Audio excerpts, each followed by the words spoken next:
คือนี่เองที่ผมลองบอกถ้าทำงานอยู่พอก็ต่อมาพี่ขายน้องขายก็รู้ไปนี่แล้วก็ต้องทำงานพอสอเลยก็ไม่ได้ทำหรอกพี่มันไม่ทำน้องมันรู้ทำหรอกแนะนำมาแล้วมันทำเขาต้องรู้จักเ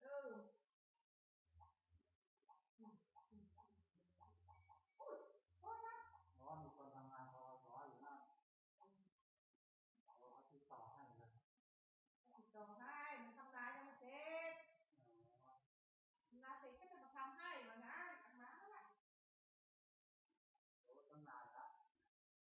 ไม่หวานนี่เข้ามาเพราะว่าถ้าเข้าโรงงานฝั่งนั้นผมมาใช้ว่าเขาทำมาปั้มไอ้ผู้หญิงนี่เหมือนน้องสาวปั้มแล้วหมอทำไงได้คือดูอย่างเรื่องที่เขาขึ้นได้อันนี้ก็ไอ้นอกเสือที่กล้องอันนี้ก็ตามกล้องมาผมเพื่อเป็นใจเป็นทางม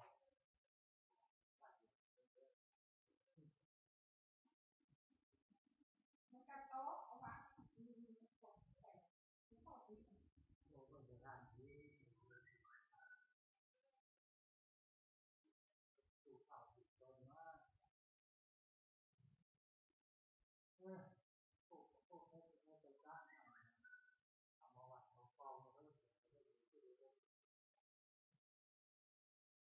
ตอนที่ไหนมาเต่ามีนะพวกหุ่นจุนมาล่างานเราปักจุนเต่าอยู่พวกข้างล่างเนาะก็คืออยู่กันเลยนะ